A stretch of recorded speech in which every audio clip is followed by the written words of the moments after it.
desainmu kampungan. Beda sama aku yang lulusan luar negeri.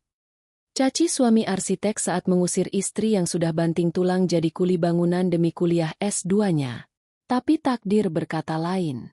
Gedung rancangannya roboh dan dia butuh dana talangan 15 miliar atau membusuk di penjara. Saat dia datang ke kantor developer raksasa untuk minta belas kasihan, ternyata pemilik gedung itu adalah mantan istrinya yang kini jadi ratu properti. Penasaran lihat wajah pucatnya saat disodorkan kontrak kerja paksa jadi buruh aduk semen di proyek mantan istrinya sendiri? Subscribe sekarang. Pembalasannya dijamin satisfying banget.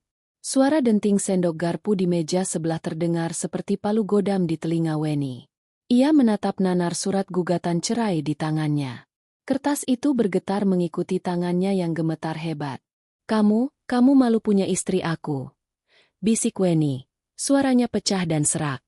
Mas, aku yang bayar uang gedung kamu waktu kamu hampir drop out karena nggak punya biaya. Aku yang jual cincin kawin kita buat beli stetoskop dan alat praktikmu. Aku yang kerja 18 jam sehari supaya kamu bisa fokus koas tanpa mikirin perut. Ricky mendengus kasar, menyandarkan punggungnya di kursi beludru dengan angkuh. Ia menyesap red wine-nya perlahan, seolah sedang menikmati pertunjukan drama murahan. Weni. Ricky menggeleng-gelengkan kepalanya dengan senyum meremehkan. Itu namanya investasi bodoh. Kamu pikir dengan membiayai aku, kamu otomatis naik level jadi istri dokter? No, darling. Itu cuma kewajiban istri berbakti. Lagi pula, uangmu itu nggak seberapa dibanding potensi penghasilanku nanti.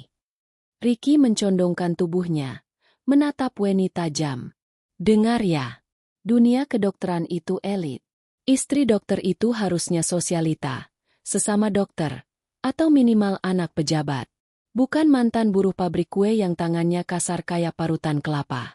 Kalau aku bawa kamu ke gala dinner rumah sakit, aku yang malu. Kamu ngerti apa soal jurnal medis? Soal seminar internasional? Kamu cuma ngerti harga tepung terigu. Jeb. Hati Weni serasa ditusuk ribuan jarum.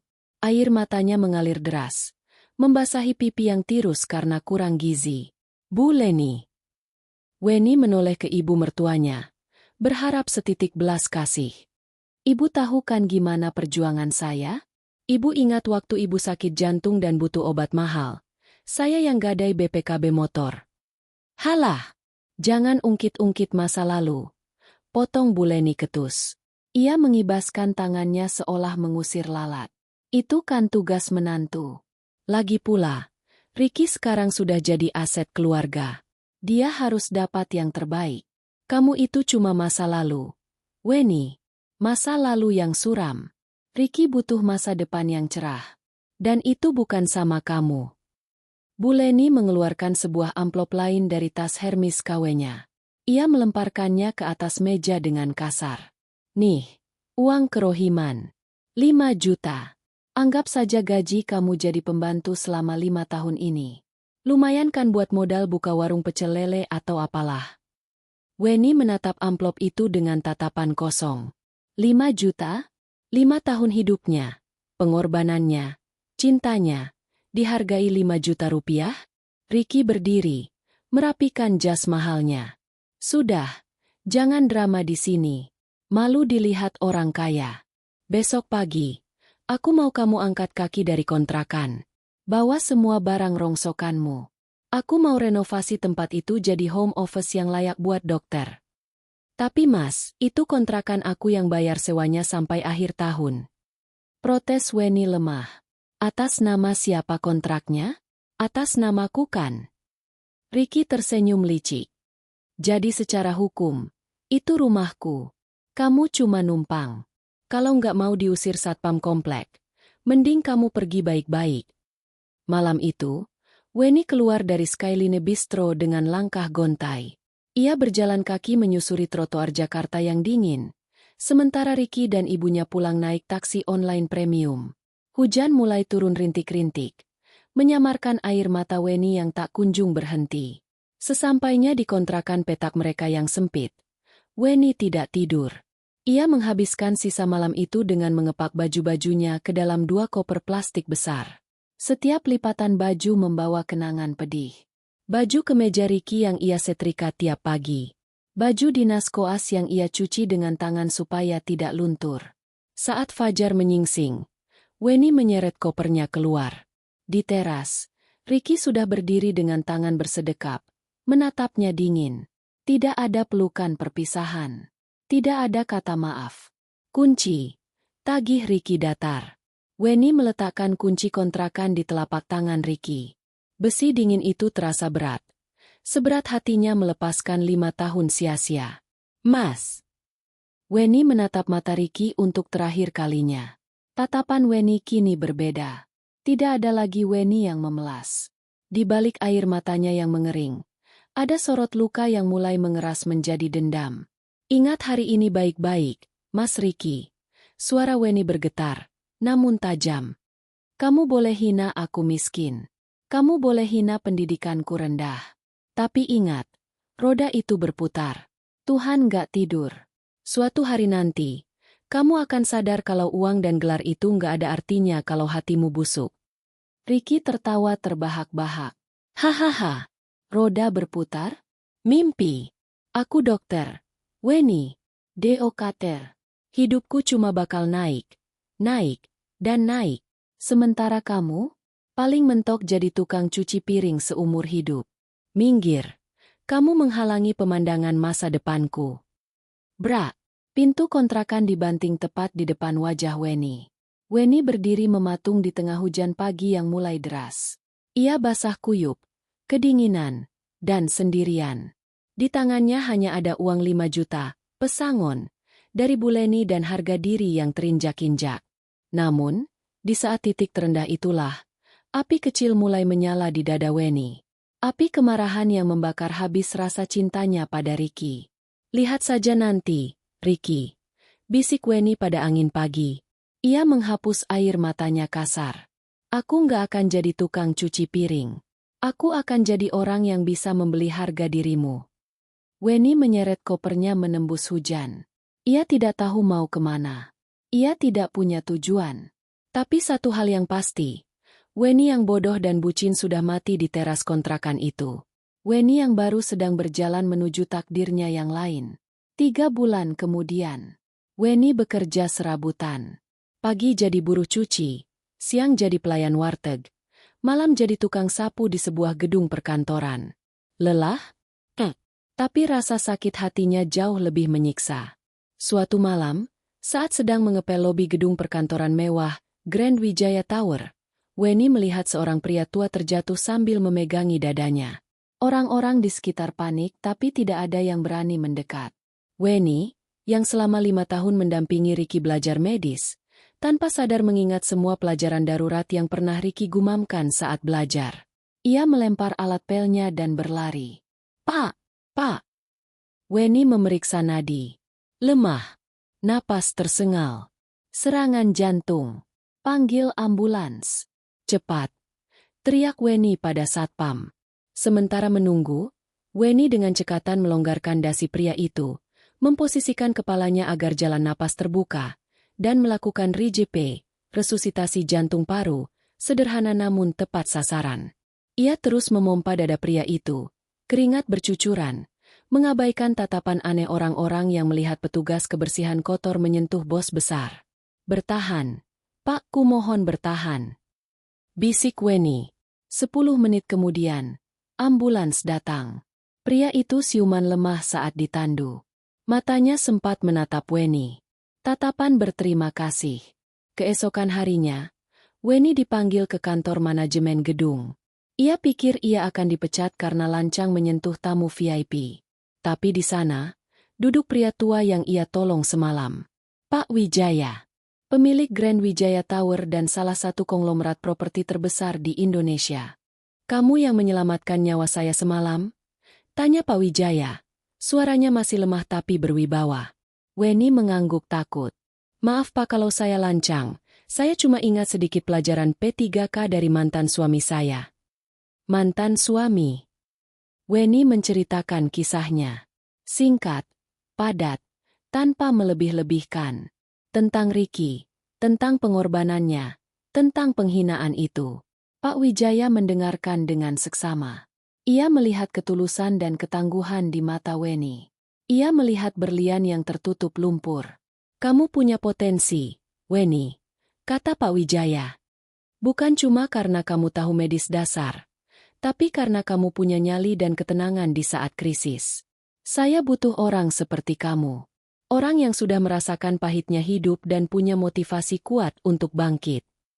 Pak Wijaya menyodorkan sebuah kartu nama. Mulai besok, kamu bukan lagi tukang pel. Kamu jadi asisten pribadi saya. Saya akan ajari kamu bisnis properti. Saya akan ajari kamu cara menjadi the queen. Kamu mau? Weni menatap kartu nama itu. PT Wijaya Land. Ini dia. Ini adalah tangga yang dikirim Tuhan. Tangga untuk memanjat keluar dari lubang kehinaan. Weni menatap Pak Wijaya dengan mata berapi-api. Saya mau, Pak. Saya mau belajar sampai saya bisa membeli rumah sakit tempat mantan suami saya bekerja. Pak Wijaya tersenyum. Bagus. Itu semangat yang saya cari. Selamat datang di dunia bisnis, Weni.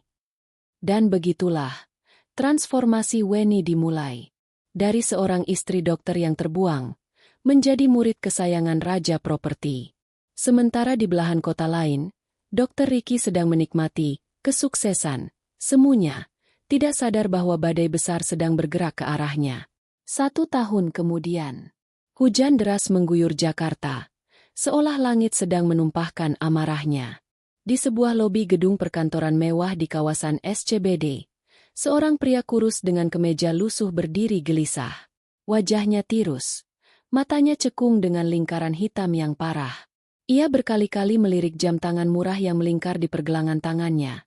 Jam tangan Rolex palsu yang dulu ia banggakan sudah lama tergadai. Itu sang dokter muda yang setahun lalu begitu angkuh, kini tampak seperti orang yang dikejar hantu. Dan memang benar, hantu itu bernama utang. Nasib Ricky berputar drastis setelah malam itu. Ancaman Weni ternyata bukan gertakan sambal. Meski Weni mencabut gugatan ganti ruginya, gosip tentang dokter yang menceraikan istri yang membiayainya menyebar seperti api di kalangan perawat dan staf rumah sakit tempat ia magang. Reputasinya hancur sebelum ia sempat memulai. Pasien enggan ditangani olehnya. Rekan sejawat memandangnya sinis. Tertekan, Ricky melampiaskan stresnya pada judi online. Awalnya hanya iseng, berharap bisa cepat kaya untuk membungkam mulut orang-orang. Cuma butuh 1 kemenangan besar, pikirnya. Tapi yang terjadi adalah kekalahan demi kekalahan. Tabungannya habis. Emas ibunya ludes. Dan puncaknya, ia meminjam uang 5,5 miliar dari Lintah Darat untuk modal bisnis alat kesehatan, bodong yang ternyata penipuan. Sekarang, ia dikejar debt collector yang mengancam akan menghabisi nyawanya jika tidak bayar minggu ini. Mas Ricky? Sapa resepsionis gedung dengan tatapan sedikit curiga melihat penampilannya yang berantakan. Ricky tersentak. Ya, saya mau ketemu CEO Wijaya Land. Saya sudah buat janji atas nama Dr. Ricky. Oh, sebentar ya. Resepsionis itu mengetik sesuatu di komputer. Mari, Mas. Beliau sudah menunggu di lantai 40. Ricky menghela napas lega. Wijaya Land adalah satu-satunya harapannya. Ia mendengar desas-desus bahwa perusahaan properti raksasa ini sering memberikan dana talangan atau charity untuk kasus-kasus kemanusiaan. Ricky berencana mengarang cerita sedih tentang ibunya yang sakit keras dan butuh biaya pengobatan di luar negeri. Ia yakin aktingnya sebagai dokter berbakti akan meluluhkan hati sang CEO. Lift membawanya naik dengan cepat. Ting! Pintu terbuka. Ricky melangkah keluar. Kakinya gemetar di atas karpet tebal yang empuk. Ia disambut oleh seorang sekretaris cantik. Silakan masuk. Dok, Ibu CEO ada di dalam, kata sekretaris itu ramah. Ricky membuka pintu ganda yang besar itu. Ruangan CEO itu sangat luas, didominasi kaca jendela besar yang menampilkan pemandangan kota Jakarta dari ketinggian. Pemandangan yang sama seperti saat ia menceraikan Weni setahun lalu. Di balik meja kerja mahoni yang besar, duduk seorang wanita membelakangi Ricky. Kursi kerjanya menghadap ke jendela. Selamat siang, Bu. Sapa Ricky dengan suara memelas yang sudah ia latih. Maaf mengganggu waktu ibu. Saya Dokter Ricky, saya datang untuk memohon bantuan. Ricky mulai melancarkan sandiwaranya. Ia berlutut dramatis di lantai. Bu, saya mohon. Ibu saya sakit parah. Jantungnya harus dioperasi di Singapura. Biayanya 5,5 miliar. Saya dokter, tapi saya baru dirampok. Tolong pinjamkan saya uang itu, Bu. Saya akan kerja apa saja buat ibu seumur hidup saya. Saya mohon. Wanita itu tidak menjawab. Ia hanya diam, membiarkan Ricky menangis buaya selama beberapa menit. Anda bilang, Anda akan kerja apa saja. Suara wanita itu akhirnya terdengar. Suara yang tenang, berwibawa, namun terasa familiar di telinga Ricky. Iya, Bu. Apa saja. Jadi dokter pribadi keluarga ibu. Jadi sopir. Jadi tukang kebun. Apa saja asal ibu saya selamat. Seru Ricky penuh harap. Kursi kerja itu perlahan berputar. Jantung Ricky berhenti berdetak. Matanya melotot seolah mau keluar. Napasnya tercekat di tenggorokan. Di sana, duduk dengan anggun mengenakan blazer putih Gucci dan kacamata Dior, adalah wanita yang dulu ia sebut tidak setara. Wajahnya bersinar, kulitnya terawat, dan aura kekuasaannya begitu kuat hingga membuat ruangan itu terasa sempit. Halo, Mas Ricky. Sapa Weni dengan senyum tipis yang mematikan. Lama tidak bertemu. Apa kabar, Roda? Kamu? Sudah berputar. Weni. Ricky tergagap. Mundur saking syoknya hingga pantatnya membentur lantai. Ketemu. CEO Wijaya Land. Weni tertawa renyah. Ia berdiri, berjalan mendekati Ricky yang masih terduduk lemas di lantai.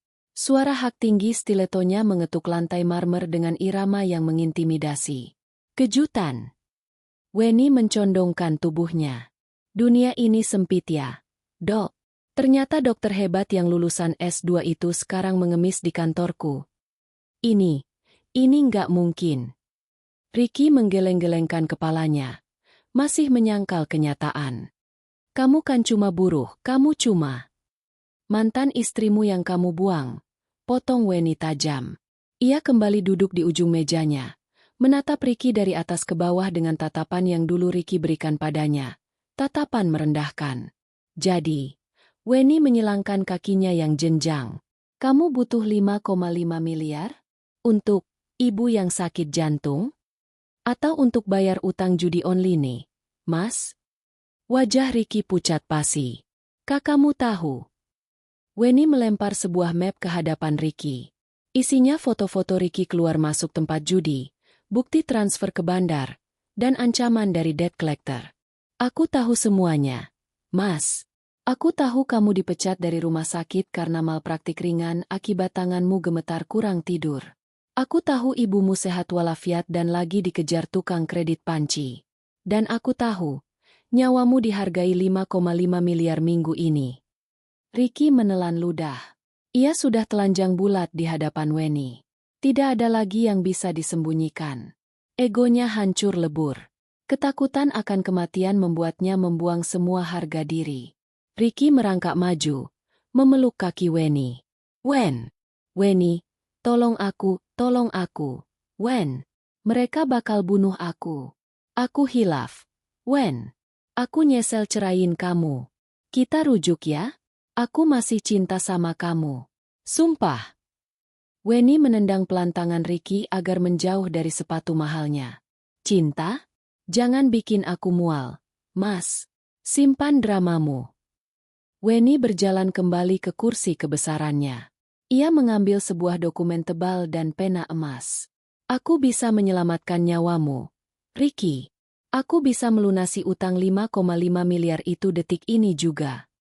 Mata Ricky berbinar. Benarkah, Wen? Ya Tuhan, kamu memang malaikat. Aku janji bakal berubah. Aku bakal jadi suami yang baik. Siapa bilang aku mau jadi istrimu lagi? Weni menatapnya dingin. Aku ini pebisnis, Mas. Tidak ada makan siang gratis. Weni menyodorkan dokumen itu ke tepi meja. Ini kontrak kerja. Aku butuh tenaga ahli untuk proyek baruku di Kalimantan. Proyek pembangunan rumah sakit amal di pedalaman hutan. Ricky buru-buru berdiri, menyambar dokumen itu. Aku siap. Jadi direktur rumah sakitnya kan? Atau kepala medis? Aku siap. Wen. Weni tersenyum miring. Baca dulu, Mas. Baca pasal 1 ayat 1. Ricky membuka dokumen itu dengan tangan gemetar. Matanya menyusuri baris pertama. Posisi, buruh harian lepas, helper, tugas, mengaduk semen, mengangkat batu bata, dan membersihkan WC proyek. Apa? Ricky terpekik. Buruh. Aku ini dokter. Weni, kamu gila. Kamu mau aku ngaduk semen? Kenapa? Bukannya dulu kamu bilang tanganku kasar karena kerjaan kasar? Sekarang giliranmu merasakan gimana rasanya punya tangan kasar. Jawab Weni santai. Dan baca durasi kontraknya. Tambah Weni. Ricky melihat ke bawah. Durasi kontrak. 28 tahun. Sampai utang lunas. Gaji. UMR setempat. Dipotong 90% untuk cicilan utang. 28 tahun. Ricky menjerit histeris. Itu perbudakan. Aku bakal tua di sana. Weni, kamu nggak bisa lakuin ini ke aku. Bisa. Jawab Weni tenang. Atau, kamu bisa keluar dari pintu itu sekarang. Debt collector yang nunggu di lobi bawah sudah nggak sabar mau ketemu kamu. Mereka bawa parang lo, Mas. Weni menunjuk ke arah CCTV lobi yang tampil di layar monitornya. Terlihat 3 pria berbadan besar sedang berdebat dengan satpam. Ricky melihat layar itu, lalu melihat kontrak di tangannya. Pilihannya cuma 2, mati konyol di tangan preman, atau hidup sebagai budak mantan istrinya. Keringat dingin bercucuran di dahi Ricky. Ia menatap Weni yang kini sedang memutar-mutar pena emasnya, menunggunya dengan sabar. Wajah Weni tidak menunjukkan belas kasihan sedikitpun. Hanya ada tatapan bisnis yang dingin. Gimana, Dokter Ricky? Tanya Weni. Mau tanda tangan, atau mau mati? Ricky menunduk. Air matanya menetes membasahi karpet mahal itu. Ia kalah. Ia benar-benar kalah telak. Dengan tangan gemetar hebat, ia mengambil pena itu. Aku tanda tangan. Bisik Ricky parau. Weni tersenyum puas. Bagus. Selamat datang di Wijaya Land. Mas. Besok jam 4 pagi. Truk pengangkut kuli akan jemput kamu. Jangan telat. Oh ya, jangan lupa bawa sarung tangan. Semen itu panas lo di kulit. Saat Ricky menandatangani kertas itu, ia merasa sedang menandatangani surat kematian harga dirinya. Roda kehidupan bukan hanya berputar, tapi telah melindasnya sampai hancur. Berita tentang insiden di ruang operasi menyebar seperti virus di seluruh rumah sakit. Bisik-bisik para perawat, tatapan curiga dari rekan sesama dokter, dan panggilan mendadak dari direktur rumah sakit membuat hari-hari Ricky terasa seperti neraka. Ricky duduk di hadapan direktur dengan wajah pucat. Tangan kanannya ia sembunyikan di bawah meja, masih bergetar hebat meski sudah ia coba tahan dengan mencengkeram lututnya sendiri. Dokter Ricky. Suara direktur terdengar berat dan penuh wibawa. Laporan dari Dokter Budi dan tim perawat sangat mengkhawatirkan. Tremor di tengah prosedur bedah? Itu pelanggaran fatal terhadap keselamatan pasien. Itu hanya hipoglikemia, dok. Dalih Ricky, suaranya bergetar. Saya lupa sarapan. Gula darah saya drop. Sekarang sudah aman. Direktur menatapnya tajam di balik kacamata tebalnya. Kami tidak bisa mengambil risiko. Mulai hari ini, jadwal operasimu kami bekukan sampai kamu menyerahkan hasil pemeriksaan neurologi lengkap dan dinyatakan fit to work oleh tim dokter saraf independen. Dunia Ricky runtuh. Dibekukan? Itu artinya tidak ada pemasukan tambahan dari jasa medis. Gaji pokoknya tidak akan cukup untuk membayar cicilan apartemen mewah dan gaya hidup ibunya. Dengan langkah gontai, Ricky keluar dari ruangan direktur. Ia langsung menuju ke polis saraf di rumah sakit lain, berharap tidak ada yang mengenalinya. Ia menjalani serangkaian tes, MRI, CT scan, tes darah, hingga tes konduksi saraf. Seminggu kemudian, Vonis itu jatuh. Parkinson muda, yang onset Parkinson's disease, kata dokter saraf senior itu sambil menunjukkan hasil MRI otak Ricky. Sangat jarang terjadi di usiamu, tapi faktor genetik dan stres tinggi bisa memicunya. Ada degenerasi sel saraf di substantia nigra otakmu. Ricky ternganga. Parkinson? Tapi dok, saya dokter bedah. Tangan saya adalah aset saya. Masa depan saya. Maaf, dok. Jawab dokter senior itu simpatik namun tegas. Dengan kondisi tremor dan kekakuan otot seperti ini, Anda tidak mungkin lagi memegang pisau bedah. Karir bedah Anda sudah selesai. Ricky keluar dari rumah sakit itu seperti mayat hidup. Selesai. Semuanya selesai. Gelar S2, spesialis bedah, kebanggaan ibunya, semuanya hancur lebur oleh penyakit yang tak bisa disembuhkan. Malam itu, di apartemen mewahnya yang dingin, Ricky memberitahu ibunya. Parkinson. Jerit Buleni histeris. Bohong. Kamu pasti cuma kecapean. Dokter mana yang bilang gitu? Tuntut dia malpraktik diagnosis. Ini fakta medis, Bu. Bentak Ricky frustrasi, melempar hasil MRI ke meja kaca hingga gelas vas bunga terjatuh dan pecah. Tanganku cacat. Aku nggak bisa operasi lagi. Aku dipecat dari tim bedah. Buleni terduduk lemas di sofa kulit Italianya. Wajahnya bukan menyiratkan kekhawatiran pada kesehatan anaknya, melainkan ketakutan akan kemiskinan. Terus gimana bayar cicilan apartemen ini? Gimana bayar mobil BMW kamu? Arisan ibu gimana? Via gimana? Dia pasti ninggalin kamu kalau tahu kamu cacat. Ricky menatap ibunya dengan tatapan nanar. Ibu cuma peduli uang? Anak ibu sakit parah. Bu, karirku hancur. Ya karena uang itu penting, Ricky. Balas Buleni sengit. Kalau kamu miskin, siapa yang mau hormat sama kita? Weni pasti ketawa puas lihat kita begini.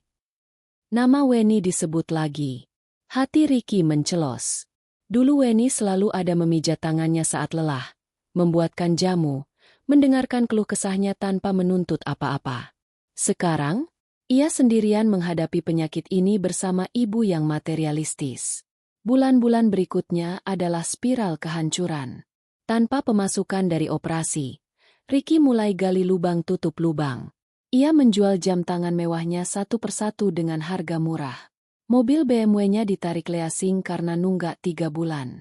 Kartu kreditnya macet total dan debt collector mulai meneror teleponnya setiap jam. Via, calon istri idaman yang setara, langsung memblokir nomor Ricky begitu tahu ia sakit dan bangkrut. Teman-teman sosialita Buleni perlahan menjauh. Tidak mau ketularan sial atau dimintai utang. Putus asa, Ricky mencoba jalan pintas. Judi online. Cuma butuh satu kemenangan besar. Bisiknya pada diri sendiri dengan tangan gemetar memegang ponsel. Satu kali menang, aku bisa bayar semua utang dan bawa ibu berobat ke luar negeri. Tapi setan judi tidak pernah memberi ampun. Ricky kalah telak. Uang sisa penjualan emas ibunya ludes dalam semalam. Dan puncaknya, ia meminjam uang 5,5 miliar dari sindikat lintah darat berkedok, investasi alat kesehatan. Ia pikir ia bisa memutarnya. Ternyata ia tertipu. Uang itu dibawa kabur rekannya. Dan sekarang utang pokok plus bunga mencekik lehernya. Bayar atau ginjal lo yang bayar. Ancam preman yang mendatangi apartemennya. Menggedor pintu dengan parang. Ricky dan Buleni ketakutan setengah mati. Mereka terusir dari apartemen mewah itu, menggelandang di hotel murah, lalu turun ke kos-kosan kumuh. Kita harus minta tolong seseorang. Gas. Isak Buleni yang kini kurus kering. Teman-teman doktermu? Profesor pembimbingmu? Mereka sudah blokir nomorku. Bu.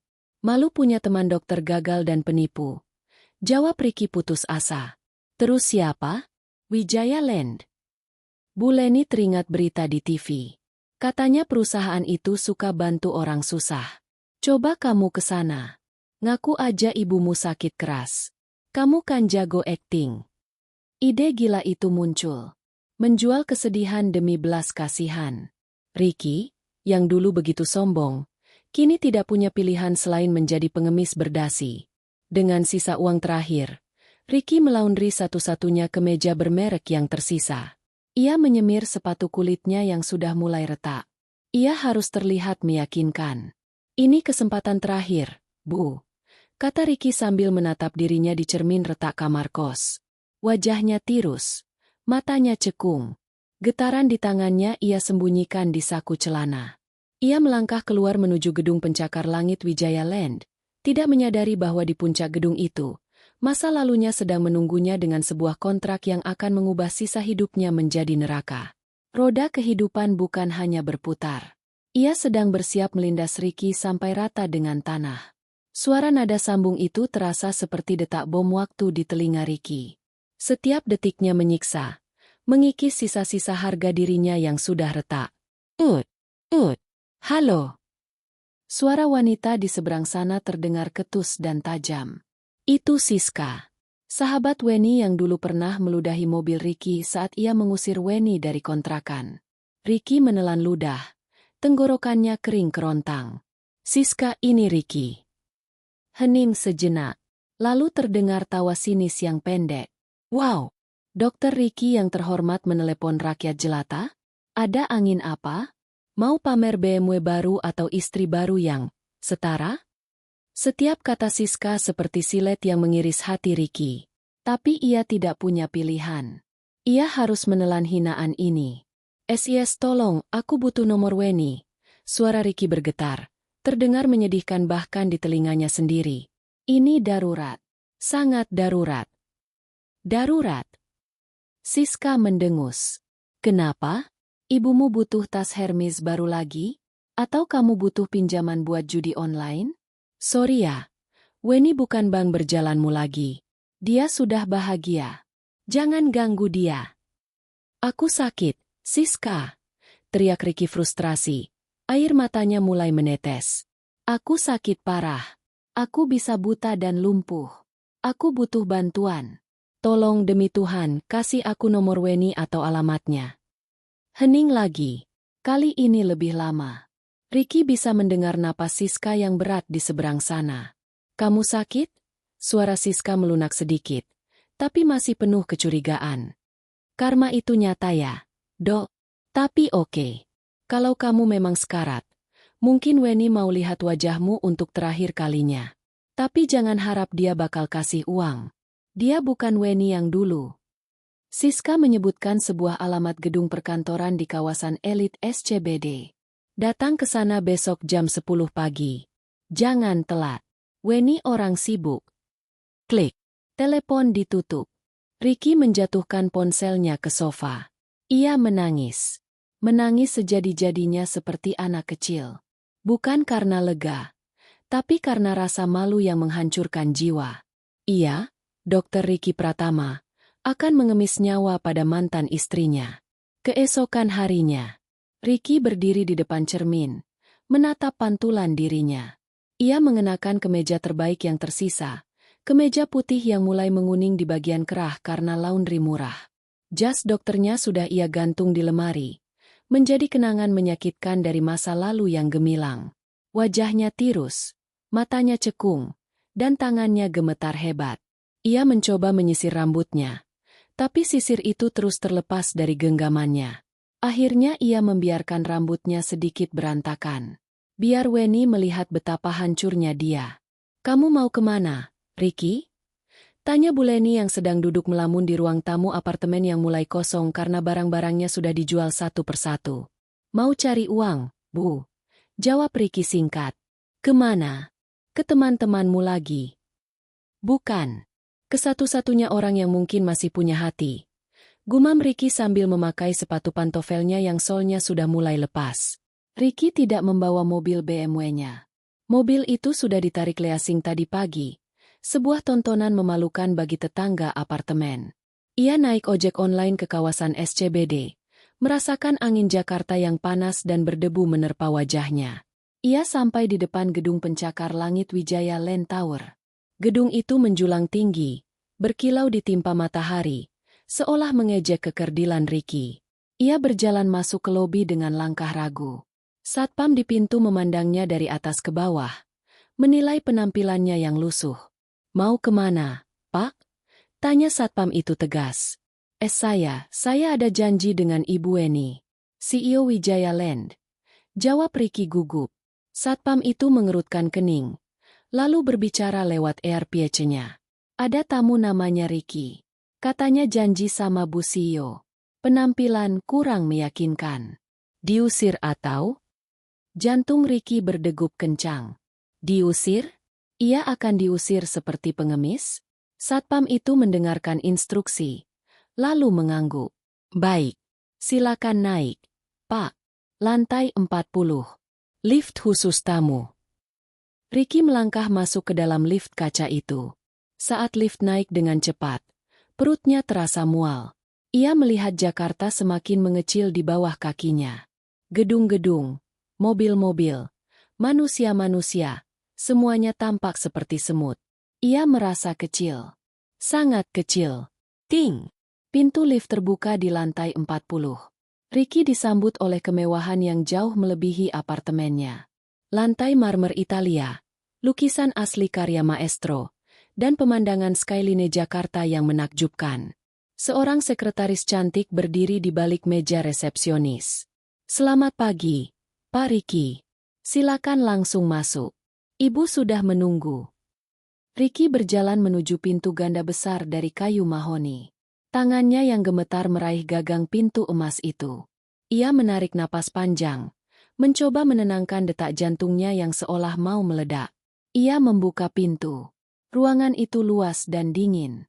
Di ujung sana, di balik meja kerja kaca yang besar dan modern, duduk seseorang. Kursi kerjanya membelakangi pintu, menghadap ke jendela besar yang menampilkan panorama kota. Selamat pagi, Bu Weni. Sapa Ricky dengan suara serak. Saya datang. Kursi itu tidak berputar. Hening. Ricky melangkah maju. Kakinya terasa berat seperti ada besi yang mengikatnya. Ia sampai di depan meja. Weni. Panggil Ricky lagi. Kali ini lebih pelan, penuh permohonan. Tolong aku sakit parah. Wen. Aku butuh bantuanmu. Perlahan, kursi itu berputar. Dan di sanalah dia. Weni. Tapi bukan Weni yang dulu. Bukan Weni yang memakai daster lusuh dan bau bawang.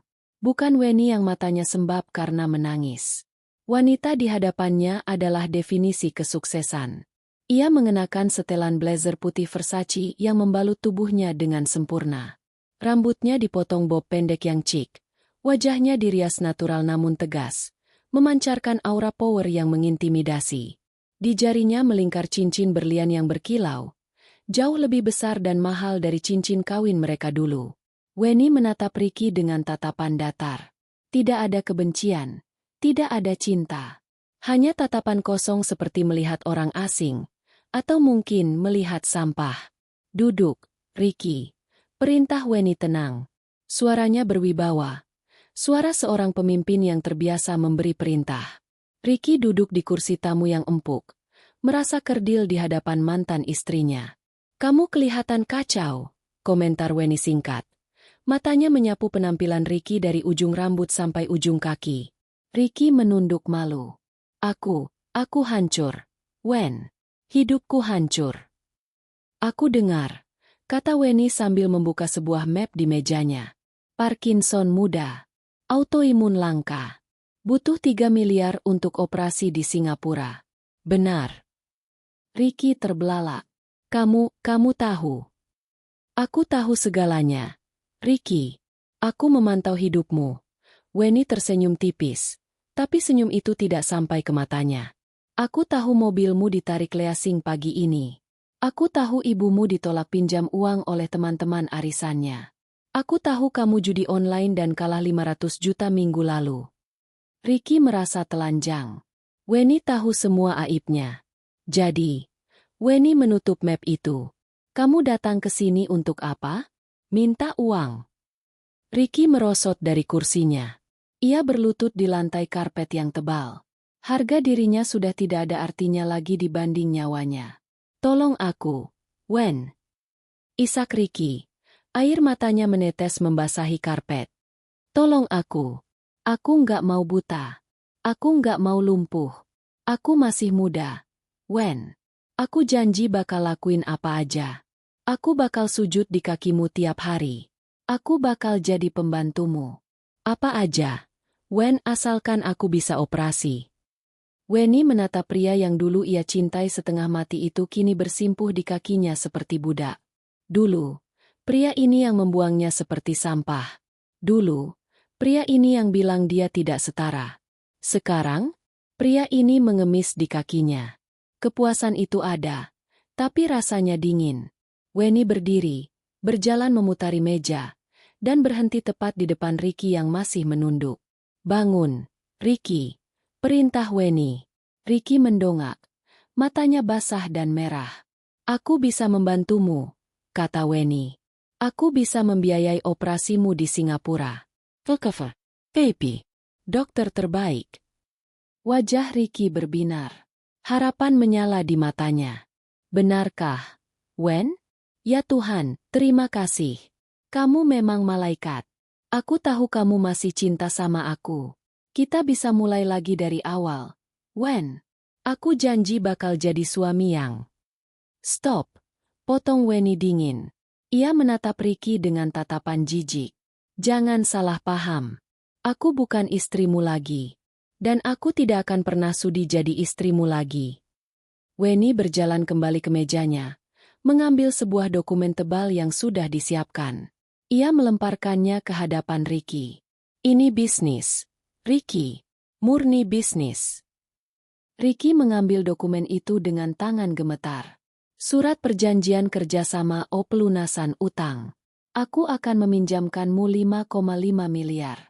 Cukup untuk operasi, pemulihan, dan melunasi utang judimu supaya kamu nggak dibunuh preman. Jelas Weni. Tapi, Weni mencondongkan tubuhnya. Sebagai gantinya, kamu harus bekerja untukku. Kerja apa, Wen? Jadi dokter perusahaan? Direktur rumah sakit yayasanmu? Tanya Ricky penuh harap. Ia masih punya sedikit ego dokter. Weni tertawa. Tawa yang renyah namun menusuk. Dokter? Tanganmu gemetar begitu, mana bisa jadi dokter? Kamu sudah tidak berguna di ruang operasi. Ricky. Weni menunjuk dokumen itu. Buka halaman terakhir. Pasal kewajiban. Ricky membuka halaman terakhir dengan jantung berdebar. Matanya membelalak membaca tulisan di sana. Posisi, tenaga kesehatan lapangan, perawat umum pelayan medis, lokasi, posko kesehatan terpencil, pedalaman Papua tugas, membersihkan luka, mengganti perban, mengangkat pasien, membersihkan fasilitas medis, dan tugas lain yang diberikan kepala klinik. Durasi, 28 tahun. Sampai utang lunas bunga 0%. Perawat, pelayan medis, di Papua. Ricky menjerit. Weni, kamu gila. Aku ini dokter spesialis bedah. Kamu mau aku jadi perawat? Bersihin luka. Bersihin WC. Kenapa? Bukannya dulu kamu bilang pekerjaan kasar itu hina? Weni menatapnya tajam. Sekarang kamu akan merasakan sendiri.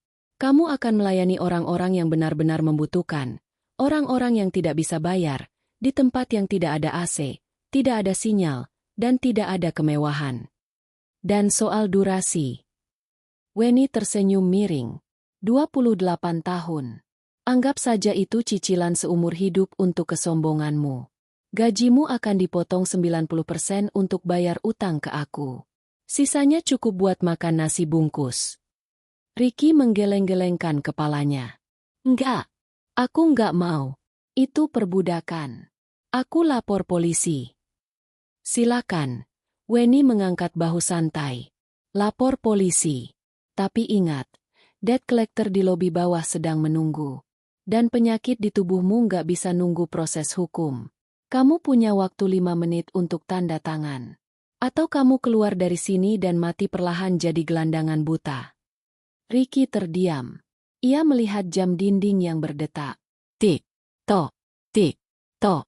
Waktu habis. Pilihan habis. Ia menatap Weni. Wanita itu tidak goyah sedikit pun. Ia adalah ratu yang memegang kendali penuh. Dengan tangan gemetar hebat, bukan hanya karena penyakit, tapi karena kehancuran harga dirinya, Ricky mengambil pena di meja Weni. Ia membungkuk, menandatangani surat perjanjian itu. Tanda tangan itu bukan hanya coretan tinta. Itu adalah tanda tangan penyerahan jiwanya. Penyerahan masa depannya. Ricky Pratama, dokter sombong yang dulu hidup di atas awan, kini resmi menjadi budak mantan istrinya sendiri. Selamat bergabung di Wijaya Land, Mas Ricky. Ucap Weni dingin sambil menarik kertas itu. Pesawatmu berangkat besok subuh. Jangan telat. Pasien di Papua sudah menunggu perawat baru mereka. Ricky jatuh terduduk di lantai, menangis tanpa suara. Roda kehidupan telah selesai berputar, dan ia berada di titik paling nadir, tergilas oleh kesombongannya sendiri. Keesokan harinya, pukul 8.55 pagi, Ricky berdiri di lobi Geraha Weni. Kali ini, penampilannya jauh lebih berantakan. Ia tidak tidur semalaman. Matanya bengkak, wajahnya kusam, dan kemejanya kusut. Di tangannya, ia mendekap sebuah map plastik murahan berisi harga dirinya yang terakhir. Di dalam map itu ada surat keterangan tidak mampu, SKTM, dari kelurahan. Proses mendapatkannya kemarin adalah neraka dunia. Bu Leni menjerit-jerit histeris saat Ricky menyeretnya ke kantor lurah. Ibu nggak mau dibilang miskin. Ibu ketua arisan. Apa kata orang? Tapi Ricky tidak peduli lagi. Kita memang miskin, Bu. Mobil ditarik. Apartemen disegel. Ibu mau aku buta. Tanda tangan surat ini atau aku mati. Akhirnya, dengan derayan air mata buaya, Bu Leni menandatangani surat pernyataan bahwa mereka adalah keluarga prasejahtera. Cap basah kelurahan di atas materai 10.000 itu resmi menstempel status mereka sebagai kaum duafa. Pak Ricky? Sapa resepsionis yang sama dengan kemarin. Kali ini dengan nada sedikit lebih sopan, atau mungkin kasihan. Silakan naik. Ibu Weni sudah menunggu di ruangannya. Ricky mengangguk lemah. Ia berjalan menuju lift. Langkahnya berat seperti narapidana menuju tiang gantungan. Ting! Lantai 40. Pintu ganda mahoni itu terbuka. Ricky masuk. Ruangan itu masih sama megahnya. Dingin, berbau aromaterapi mewah, dan memancarkan aura kekuasaan yang mutlak. Di ujung sana, di balik meja kerja kaca yang besar, duduk Weni. Ia mengenakan blazer hitam Dior yang membalut tubuhnya dengan elegan. Rambutnya tertata sempurna. Wajahnya tenang, tidak menunjukkan emosi apapun saat melihat mantan suaminya masuk dengan keadaan menyedihkan. Di samping meja Weni, berdiri Pak Dimas, pengacara, dan Siska, sahabat Weni yang kini jadi direktur operasional. Siska tersenyum miring melihat Ricky. Selamat pagi, dokter. Sapa Weni datar. Ia tidak mempersilakan duduk. Ricky berjalan mendekat. Kakinya gemetar.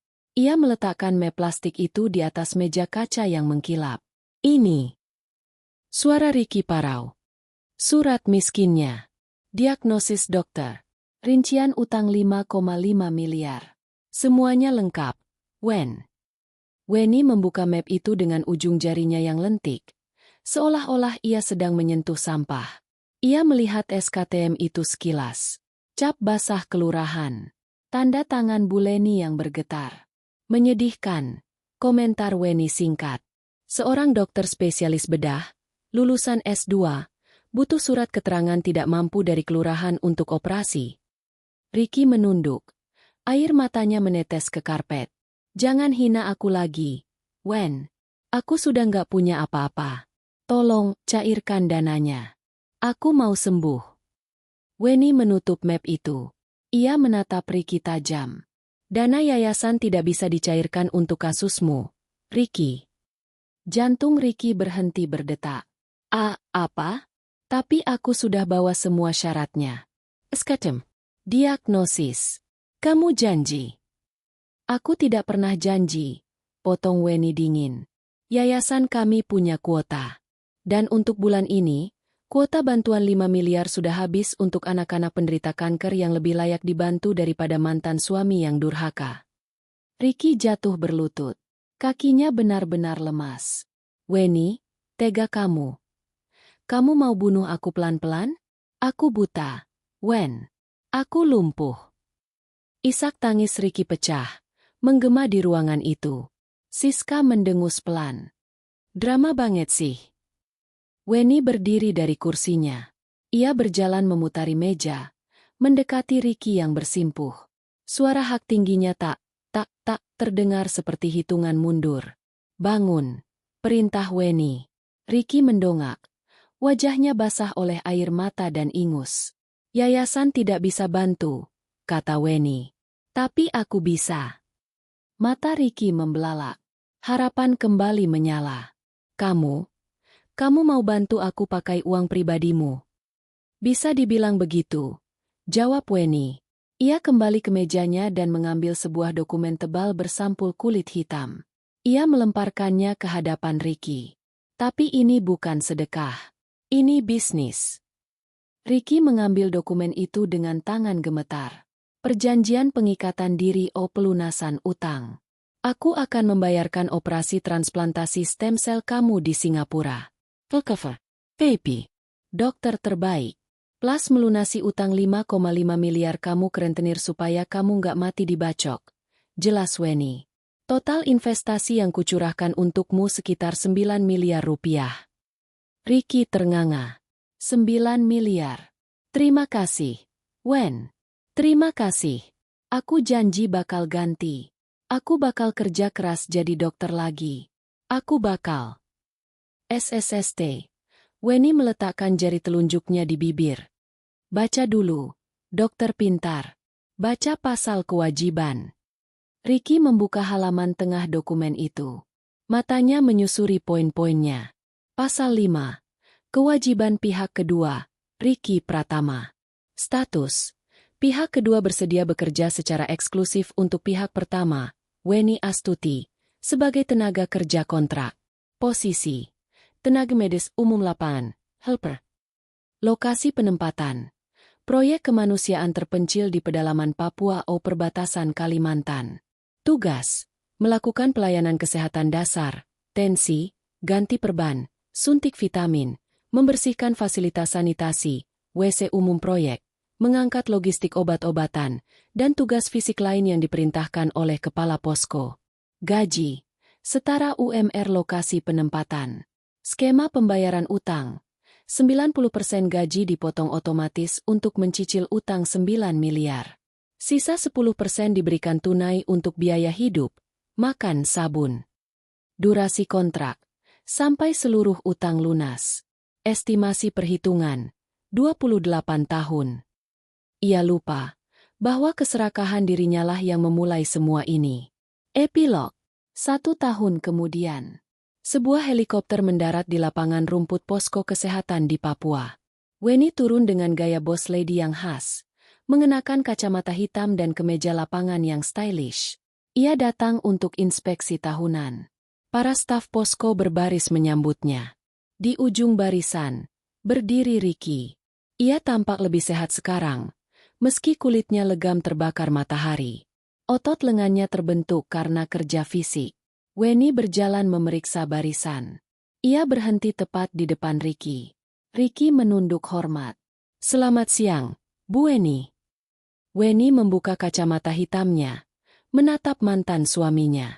Gimana, Dokter Ricky? Masih ingat rasanya fine dining di Skyline Bistro? Tanya Weni menyindir. Ricky tersenyum getir. Lupa, Bu. Di sini menunya ubi rebus dan ikan asin tiap hari.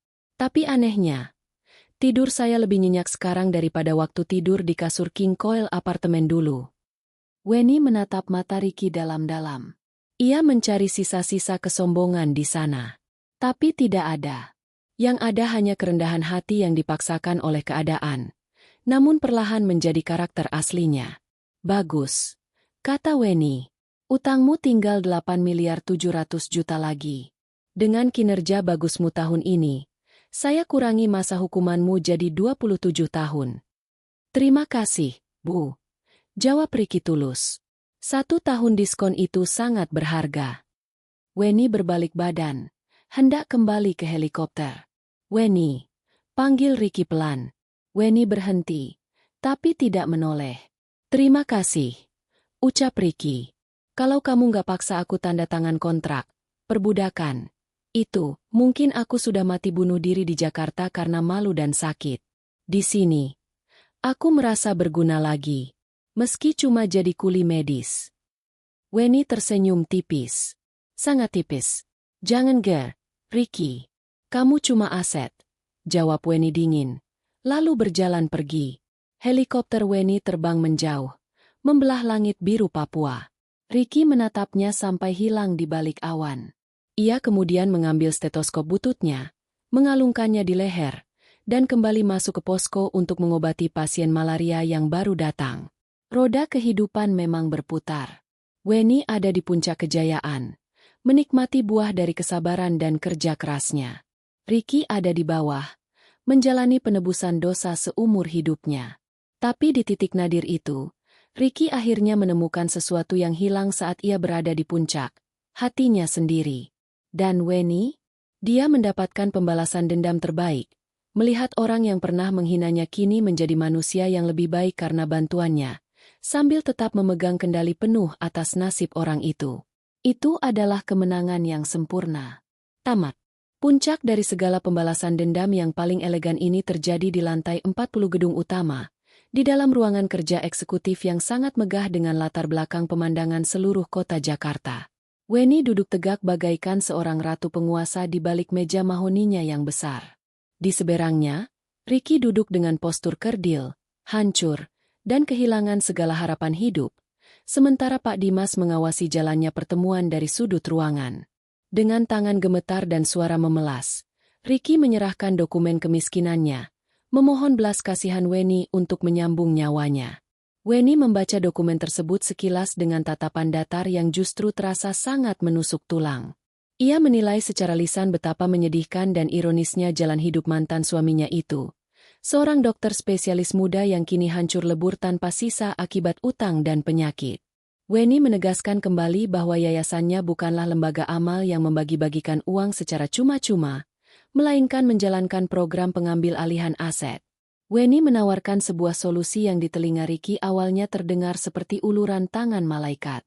Yayasannya berjanji akan melunasi seluruh utang rentenir, cicilan rumah, dan cicilan mobil hari itu juga, sekaligus membiayai operasi di luar negeri dengan total investasi mencapai 5,8 miliar rupiah. Mendengar hal itu, mata Ricky berbinar penuh kelegaan, air mata syukurnya menetes, mengira bahwa segala dosa masa lalunya telah dimaafkan begitu saja. Namun, kebahagiaan semu Ricky hanya berumur hitungan detik. Weni dengan sangat tegas menghentikan rentetan ucapan terima kasih Ricky. Ia mengingatkan dengan nada dingin bahwa dana miliaran tersebut adalah sebuah utang mengikat. Dan karena Ricky sudah dipastikan tidak memiliki harta sepeser pun untuk dijaminkan, ia harus membayar utang tersebut menggunakan nyawa, waktu, dan tenaga fisiknya. Weni kemudian melemparkan sebuah dokumen kontrak yang sangat tebal ke hadapan Ricky, berisi takdir baru yang akan mengurungnya. Dalam kontrak tersebut tertulis bahwa Ricky akan ditempatkan sebagai dokter umum biasa di sebuah klinik terpencil fasilitas yayasan di pelosok Nusa Tenggara. Gajinya hanya akan dibayarkan sebatas upah minimum daerah terpencil tersebut.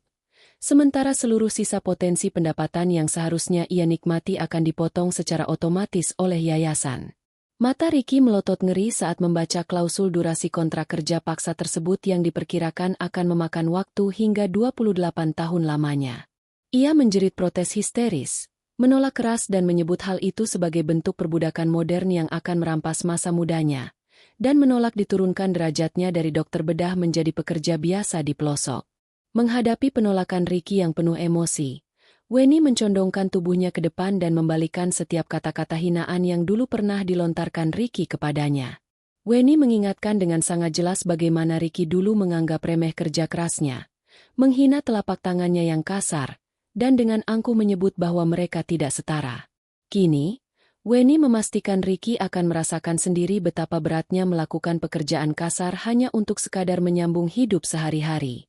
Ricky sempat mengancam akan melarikan diri dan melapor ke polisi. Namun Pak Dimas mematahkan ancaman kosong itu dengan menyajikan fakta bahwa komplotan penagih utang bersenjata tajam sudah menunggunya di lobi bawah, Sementara penyakit di saraf matanya akan segera merenggut penglihatannya dalam hitungan hari jika tidak segera dioperasi. Sebagai pukulan terakhir yang mematikan, Weni mengumumkan bahwa karena utang-utangnya telah diambil alih oleh yayasan, maka apartemen mewah Ricky resmi disita hari itu juga. Sang ibu, Bu Leni, diwajibkan angkat kaki segera dan dipindahkan ke sebuah kamar kos-kosan petak sempit di pinggiran ibu kota yang hanya disediakan sebagai belas kasihan terakhir. Harapan Ricky benar-benar hancur terbakar tanpa sisa. Egonya hancur berkeping-keping dan ia menyadari sepenuhnya bahwa tak ada lagi jalan keluar yang tersisa baginya di dunia ini. Dengan tangan yang bergetar sangat hebat, ia mengambil pena yang disodorkan.